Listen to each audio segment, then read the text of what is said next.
We're going to pay attention to your vascular status. It's important because we did it like 3 times today. 6Ps. This is the most important nursing intervention for any time of fracture, especially. Continued assessment for and prevention of complications related to neurovascular compromise. We're going to talk more about that. Well, I'm going to hit this right now. Okay, so we talked about acute compartment syndrome. We're going to talk about that more. If you're noticing that their 6Ps are going down, our initial thought might be to elevate, and that's not always our best plan because then we're further decreasing their circulation. So once they get to that point, that's not always our best plan, even though that kind of seems intuitive. Their circulation is compromised. What we need to do instead is relieve that pressure. And I think it talks about that on this slide, so we may need to cut off a cast, is one way that relieve pressure. An ACE wrap or something like that can be used. Like basically what he's saying here about bivalving basically means you cut it in half, and then you can keep the cast on there and you just wrap an ACE wrap around it and hold it in place, but it allows a little more space in that situation. If it's within the fascia itself, like within that kind of contained muscle tissue, then they're going to have surgery to release that tissue that holds all that in place to allow that pressure to escape. And I was trying to think about like the fascia, like do you know that little thin white, like if you look at a chicken breast as a little thin white kind of, that's kind of like the fascia that's holding that chicken breast together.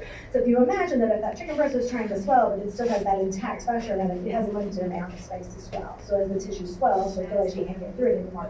But if you go in and you cut that, then you give it some more space, basically. So that's what the fasciotomy, the idea of that is going to be. Probably it just heals back on its own would be my guess, is that tissue will hold back. But even if it doesn't, what are your choices? So you kind of have to do it if you want to save the extremity. So you're going to do those every hour initially, times 24 hours, and you're going to make sure you document it, because if you don't document it, they weren't done. You want to notify your PCP if you are seeing symptoms of decreased neurovascular status for these people. Loosen any dressings that you can. Follow your facility policy as far as who can and can't cut off the cast. And then we talked about that. The worst case scenario may be a fasciotomy. Okay, so that's our primary priority here is neurovascular status. In addition to that, obviously pain control is another high priority for us. Immediate pain control is, a lot of times if it's a severe injury, going to be an opioid such as morphine, hydromorphone, or fentanyl. Typically, we do not use Demerol anymore. That's what we used a lot of when I was younger, but now we've kind of moved away from that. Depending on the type of anesthesia, if they had a surgery, they may not have a lot of pain for the first 24 hours. Sometimes they'll do kind of a nerve block while they're in there that will, so you may get some increase of pain as that 24 hours comes up, or whatever time period your anesthesiologist uses, and that stuff starts to wear off. So you may not see as much immediate pain post-operatively as you expect if they have one of those. You want to be sure to teach them to use their PCA safely. What that means for the most part, we talk a little bit in pain control about the fact that we can sometimes have family-assisted PCA, but that's not the standard. Typically, the whole point of using PCA is that it's patient-controlled. So sometimes you have well-meaning family members who are by the bedside and they see them grimace as they move and they want to pop them an extra dose. But the problem with that is that that's how people get overdosed, because the idea of PCA is that if you're not alert enough to push your button, then you're not going to get any more medicine.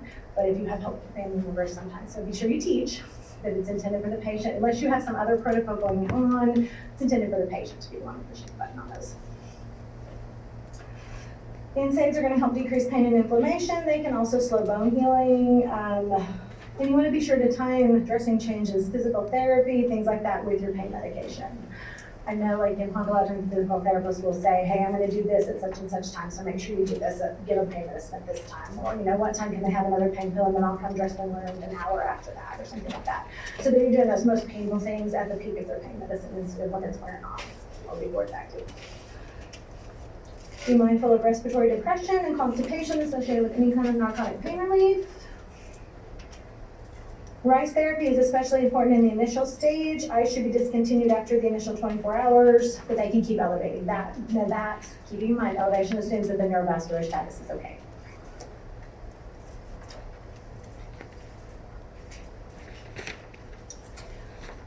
Things we need to know about taking care of casts and splints. We talked about they can be fiberglass or plaster. Fiberglass is going to dry really quickly and become rigid within minutes. It's going to become rigid within minutes and dry within a few hours. Plaster is going to take something like 24 hours. Some casts are waterproof, but it's important to educate your clients on the type of cast that they have and whether or not they can get it wet. Plaster casts have to be kept dry, so they cannot swim, they cannot shower or bathe in those unless they take the additional step of wrapping them in plastic wrap. People will do that. We kind of talked about the weight bearing part already. What else do we have on here? We got to reposition our cast every 1 to 2 hours so they can kind of dry evenly. You should be able to put a finger between the cast and the skin. If you can't, it's too tight, then it's going to be hard on the circulation.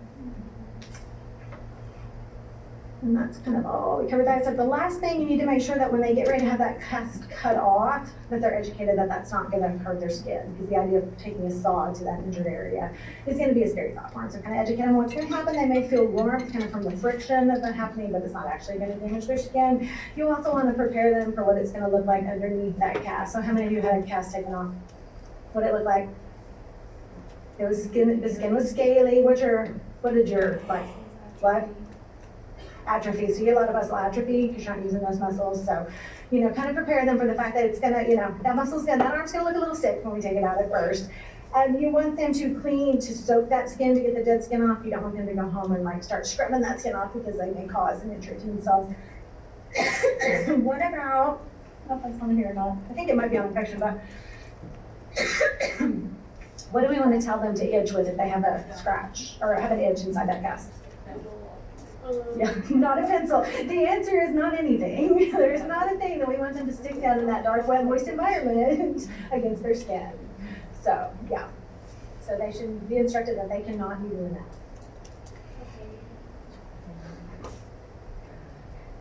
Make sure you cover everything on that one. Okay, traction. So nerves, like we talked about, the nurse may set up or assist. Once it's in place, the legs have to be kept in place and suspended. Suspended is the tricky part. They can be hanging freely or they're not going to do their job. We need to inspect them every shift, but like I said, you're going to take a look at them every time you walk in the room and just make sure the setup looks right. They need neurovascular assessments every hour for the first 24, then Q4 after that for these people that are in traction. So a little more often than your other people maybe after that. Any kind of intractable pain should be reported to the PCP, but they are going to have the muscle relaxants that they're probably going to need. So, but if you can't, if you've given them their pain pills, you've given them muscle relaxants, you've kind of tried your other non-pharmaceutical measures, and they're still in pain, and you know by their PCP. Because keeping in mind, what do you want to do when you're in pain? You want to move, you want to get away from it, you want to reposition. They can't do those things, so they're kind of dependent on us to keep working until we can get them to an acceptable level of comfort. Every hour for the first 24. Which is kind of the same as what our standard was for casts and things like that too. So. Also, we touched on these, but we're watching out for skin breakdown because they can't be turned or repositioned like we normally would. We're going to watch out for the venous thrombolytic embolism effects. So they need, maybe SCD hose on the other leg, foot pumps. They need their anti-quiver Lovenox or those things to keep them getting blood clots. And then we also want to do incentive spirometry with them, encourage them to remind them to take deep breaths and cough and things like that to try to get air movement in their lungs, even though they're not going to be able to be repositioned very well. Maintain them in good body alignment because that's going to help as much as we can with comfort and provide skeletal muscle relaxants for them. Mobility, we touched on this a little bit. So 2 sides of mobility, we want to increase it. So you notice this with people now coming out of total joint replacements, we get them up pretty fast. They don't get to lay in bed for a long period of time because we know that the sooner they're mobile, the better they're going to do. So good pain control and we get them moving. So we want to allow and encourage as much mobility as is allowed. For those people who can't, we want to prevent the complications that go along with not being able to move. So, and then in turn, let your clients every 1 to 2 hours unless they're in traction. Implement your thrombosis prophylaxis, use incentive spirometry, same things we've kind of talked about since fundamentals. Most of your inpatients for musculoskeletal stuff will have a PT consult. Some of them may even have that as an outpatient. You want to provide any assistive devices that will help them be more mobile. So if they have a walker in the room, it's going to help them move more. The things that you can do to help them move. You want to make sure they know to call for assistance. Make sure your adequate pain relief helps with mobility too. Everything else we talked about. Next, infection control is another issue that we deal with. So infection is a common complication, can range from a superficial to a deep infection, can result in osteomyelitis, like we talked about. How do we prevent it and recognize it early? We give prophylactic antibiotics to these people. We practice aseptic dressing changes. We want to inspect their wounds and their dressings regularly. Report any signs and symptoms of inflammation in a wound site. Report any purulent drainage on their dressings. So serous drainage, a little bit of serous sanguineous drainage is fine. When we start to see things that look pussy and yellow and green and weird colors, those are not fine. No matter how much there is, we don't want to see those colors. Watch their vital signs frequently. Watch for changes, especially in temp and pulse. What do we watch for in older adults? What's sometimes our first indication they're infected? What? Well, LOC changes, delirium is often our first sign. They may not react in those other ways, but delirium tells us that maybe we need to take a closer look at them. And a lot of this stuff, especially in this section, is very similar to what you guys learned from pre-op post-op, basically. Very similar complications. As far as infections in cats, we talked a little bit about telling them not to stick things in them to scratch itches. Also, they need to report any hot spots or foul odors underneath their cast. So if they get a really nasty smell from their cast, that may be an indication of an infection. If there's an area, a specific area that's feeling hot, then that may also be an indication of inflammation underneath there.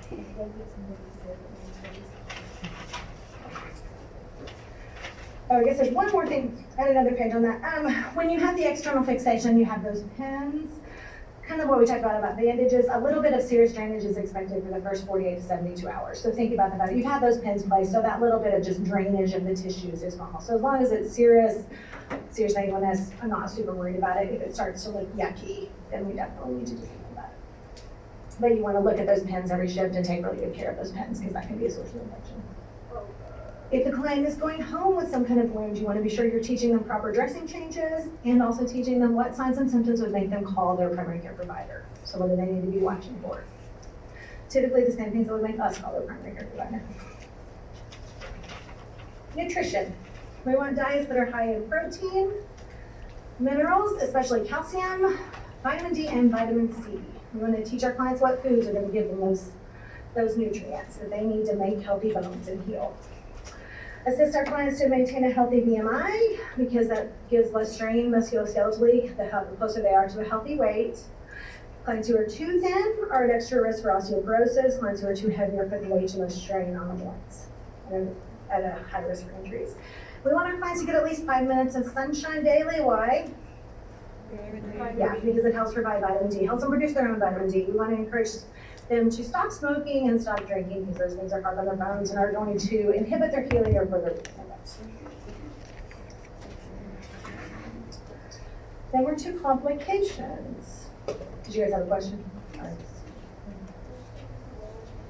Okay, complications. So there are some severe limb and life-threatening complications that can occur from fractures. We talked about it a little bit. So as far as interventions for these, we want to prevent them, we want to recognize them early, and we want to intervene early to limit the damage.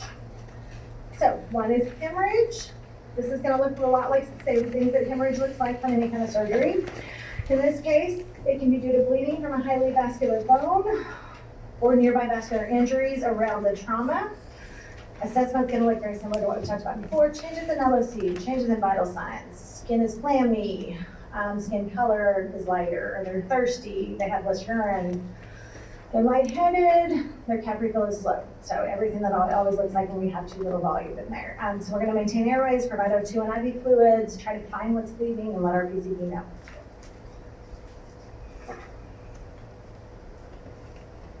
Then we've kind of touched on this too. We want to prevent DVTs, and we want to prevent our DVTs from becoming PEs. So a DVT is going to look like typically localized tenderness along a deep vein. It's usually noticeable to us because it's only on one side. So it's not going to happen bilaterally generally. So that's one of the ways we identify it. Tenderness and pain in the calf or groin. Does it give you... Yeah, so our first focus, I'm going to skip to interventions before we go to PE. So our first focus is prevention through early ambulation, SCDs, foot pumps, anticoagulants, all those things we always talk about. If we find that they have a DVT, it's important what we do with that. So from that moment on, we want them on bed rest, basically. Why do I want them on bed rest? Right, because I wanted to say exactly where it is. I don't love that it's there, but I certainly don't want it going anywhere else. Because basically the way this works is, it goes through their veins, goes into those chambers of their heart, and it keeps moving, but then when it leaves the heart, it goes into those little bitty capillaries in the lungs, and then it doesn't move anymore because it gets stuck in there. So it ends up blocking off circulation to a chunk of their lungs. And that's where we get the signs and symptoms of the PE, which is the chest pain and the shortness of breath. So, can also, I don't know that we talked, maybe it's in the later slide. Oh, it's the next slide, so we'll hold off on talking about that. Anyway, so, bed rest. Elevate the extremity and you can use warm, moist soaps. Do not massage it, because our whole point is to keep it there while we dissolve it and not let it go anywhere. Surgical intervention can be used, but that's pretty rare. Typically what they're gonna do is try to bust it up where it is. So just get it to reabsorb without going anywhere. This is the most common complication of a lower extremity surgery. So this is the most common thing that happens to people when they have a hip replacement, knee replacement, something like that. And that's why we do all those preventative things in the hospital. You see a lot of focus on it. It is the most common reason for mortality after a musculoskeletal injury. Since somebody gets a DVT that becomes a pulmonary embolism. With fractures, we have an extra one. We have fat embolisms. So way back on Tuesday, we talked about what was in the bone marrow, and part of it was fatty stuff, right? So a fracture sometimes allows that fatty stuff to escape and get in our bloodstream. And then it basically becomes the same thing as a clot that's running around in there. It can also end up in the lungs, except it has added issues because it also causes a chemical reaction. Besides just blocking it off, it also starts to break down the tissue that it's in. So 10% mortality rate on these. So it's important to recognize them early. Typically occurs with long bone fractures within 48 hours of the injury. So typically it's a pretty quick thing that happens.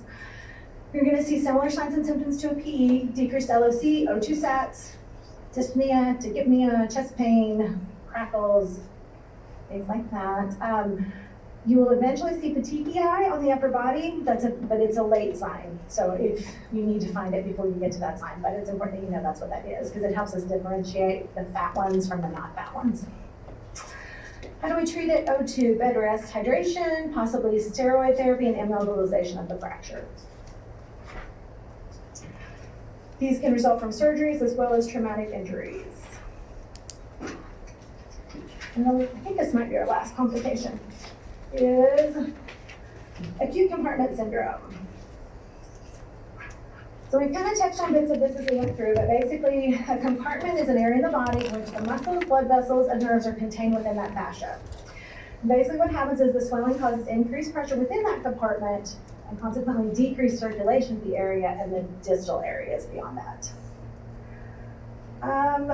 We're gonna look at your 6 P's of ischemia, and I think on the next slide, we're gonna talk about what's early and late on those. It involves a pressure source of some kind. That can be an internal pressure source, like inflammation. It could be an external source like a cast that limits your circulation to that area. Obviously, it can kill the tissue. It can injure nerves to the point where it's permanent and then doesn't come back from it. It can also make the tissues more likely to get infected because they're not getting good circulation and they're dying. You can also get similar, like we talked about with the crush injuries, you can get kidney injuries because the muscle breaks down so quickly. That can happen with this too. With all that muscle contained in there breaking down fast, you can also get those kind of same side effects you get from a crush injury. So assessment, frequent 6P assessment for clients who are at risk, and then it's important to differentiate between early signs and late signs. What you will see there is loss of function and decreasing pulse is actually a late sign. So that's why we look at those other things. Pain is your first sign that is gonna kind of click your brain that direction. If their pain is increasing and it's not proportional to the injury, that's the first thing that's gonna make your brain click that way. Also, numbness, tingling, and delayed cap refill are early signs. By the time they get pulseless in that area, you've lost part of the battle already. So you wanna try to catch it early. You wanna notify your PCP immediately.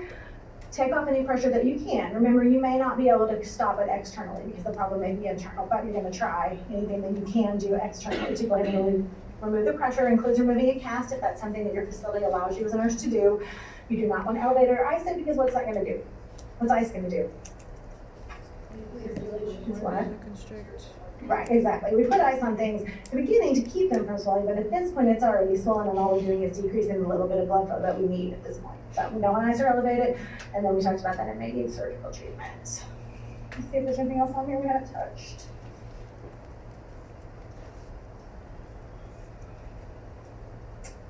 Okay. And then there's some chronic complications here. I'm not super worried about those. I mean, kind of look at them and know that they exist. So sometimes our blood supply isn't good enough and our tissues still get necrotic from the bone tissue still dies. Sometimes things don't heal the way we want them to. Sometimes they never heal, especially if they've got nutritional things or other disorders that are interfering with that. Some people from the nerve damage get something called complex regional pain syndrome. We don't really totally understand how that works. It seems to be something that if we stimulate the nerves as they're healing, we can prevent a little bit of, but basically it's a chronic pain syndrome that we don't totally understand at this point. But not planning to necessarily test you over any of those things, but just FYI, kind of these are some other chronic complications that can occur.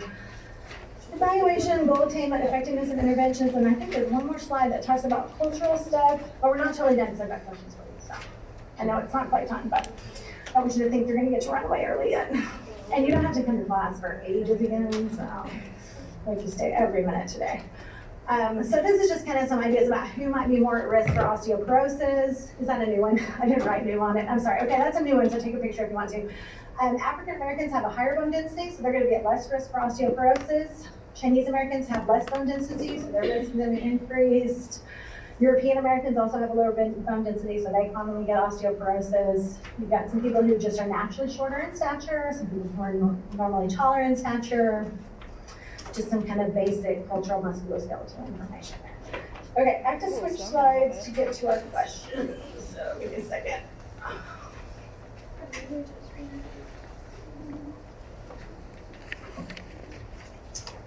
Well, I guess we want to play this. Okay, so the nurse is caring for 4 female patients. Which patient is identified as being at highest risk for low bone density? Let's do Tonqua. You guys want to take that one?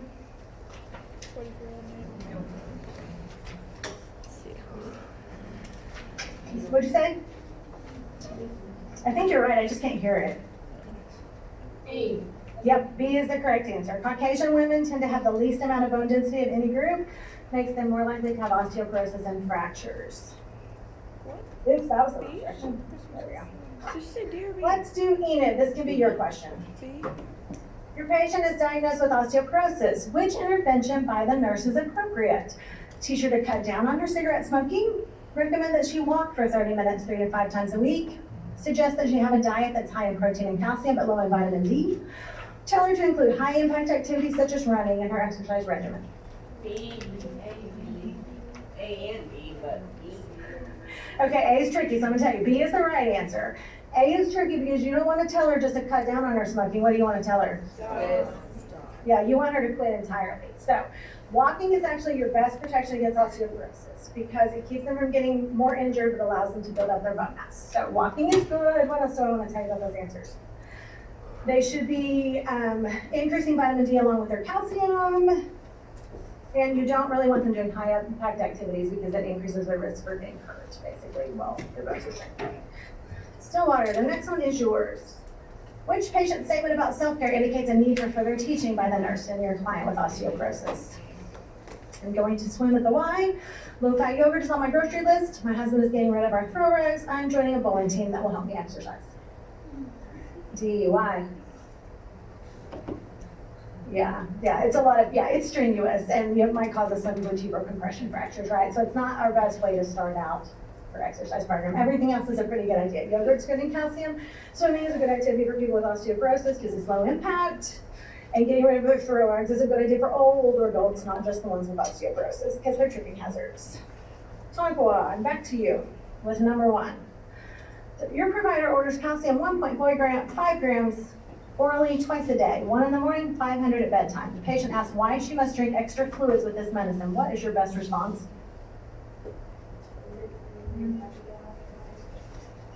What?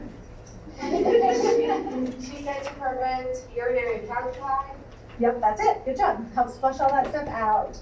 Enid, the patient asks why she can't just take her calcium once a day. What is your response to her on that? It works better when she's resting. Right, exactly. So we want them to take at least a third of their dose at bedtime when they're at rest because that's how it works the best. Good job, guys. See, you listened. Stillwater. Which assessment data would the nurse expect in a patient diagnosed with osteomalacia?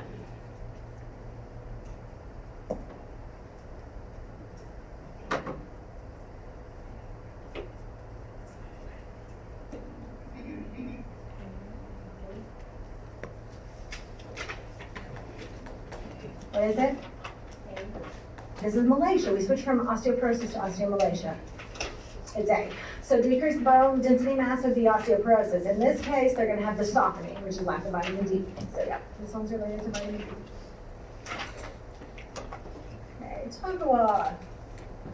Nurse is caring for a patient with crush injuries to the lower extremities. Which complications is the nurse going to monitor for?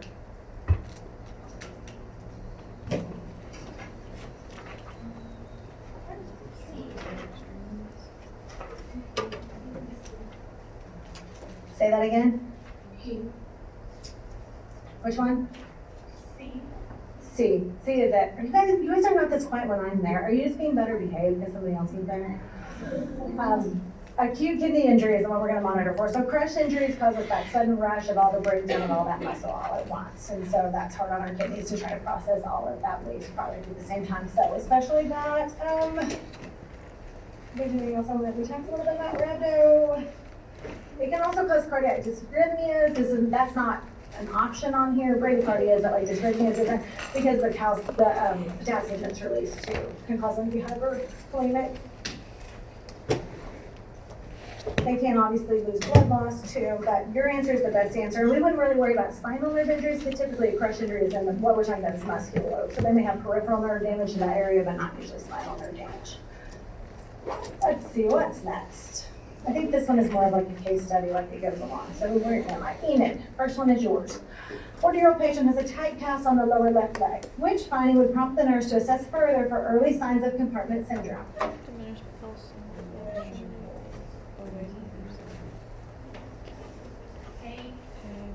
Say that again. Pain. D. D is correct. Pain that is more intense than expected based on the initial injury, because pain is often our first sign on compartment syndrome. The nurse is caring for a patient who sustained still learn this is you guys, who sustained a knee injury at work. The nurse explains that which diagnostic test best demonstrates soft tissue damage in the area of the injury. D, the MRI is going to give us the best picture of soft tissue damage. Okay, I guess this is the start of the case study. Okay, so talk about the first one's going to be yours on this. You have a 52-year-old man who was brought to the ED with a deformed right ankle. States that he was jogging close to the edge of a hillside. He tripped and he fell down the hill. There are no openings in the skin. A pulse cannot be obtained by touch to the right foot. It is pale and cool to palpation. The patient rates his pain as an 8 on a 0 to 10 scale. What is your primary action at this time?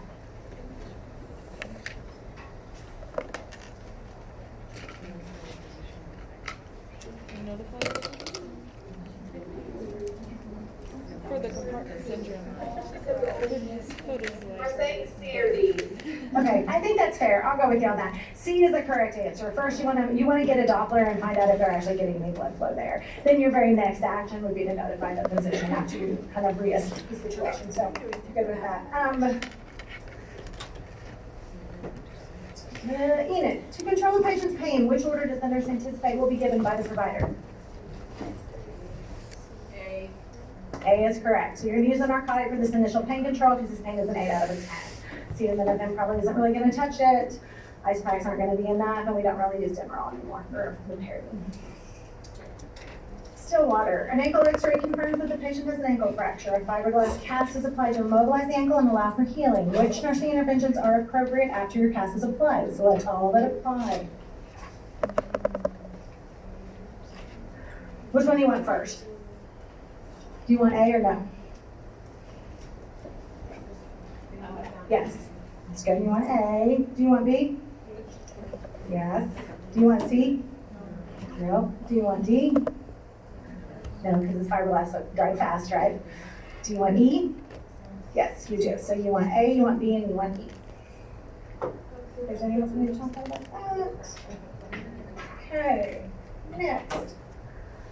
The patient tells the nurse that he was jogging to train for a marathon, which has been a lifelong goal. He asks, will I ever be able to run a marathon now? What is your appropriate response? A, the doctor will be able to tell you that. B, of course, after this heals, you will be fine. C, it is unlikely that your ankle will regain the necessary strength. Or D, it sounds like you're concerned that you may not be able to achieve your goal. D.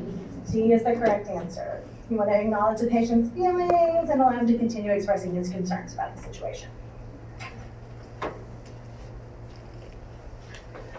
Enid, the patient's ankle heals and his cast is removed. What teaching will the nurse provide regarding care for his ankle? A, scrub your lower leg and ankle to remove dead scaly skin. B, wear a support stocking to prevent lower extremity swelling. C, keep your ankle in a low position to facilitate perfusion to the healed bone. D, exercise vigorously at least 3 times a day as directed by the physical therapist. Which one do you like better? C. Was that B or D, that last one? C. Cat. Yeah, B is the correct one. Okay, cat. That's what I was like, did you say B is in bad? Yes. Okay, so A is not a great idea, right? Because it can cause trauma, then that's going to give an infection. B will help with swelling. C, as long as they don't have an acute compartment syndrome, elevation is a good thing. Because it keeps the swelling from getting worse. Once they have acute compartment syndrome, then we would not want that if they were compromised. But as long as their neurovascular status is compromised, we like elevation. And we don't want them to exercise vigorously right away too. We would like for them to, talk to the doctor and start that out slowly. Their physical therapist. Okay, good job, guys. That is all that I have. It's 2:13. Does anybody have questions?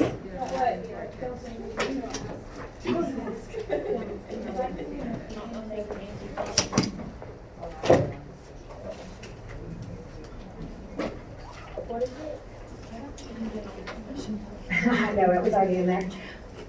I did have a question in Stillwater about a paper in the Word Guide. And sometimes those things get carried over from year to year. I didn't actually see it. It probably, if you want to use it as a study tool, it's fine. It's not something you have to turn in for me. You do, however, have to do those 2 case studies. 2 case studies. The osteoporosis is the one that's on like a fracture and knee. Yes, they're only involved in, if you go to the case studies, like the grad 2021 RN case study review things, they're on that calendar. So go to that calendar, but they're not for the 24th because I wanted you to have all of that time.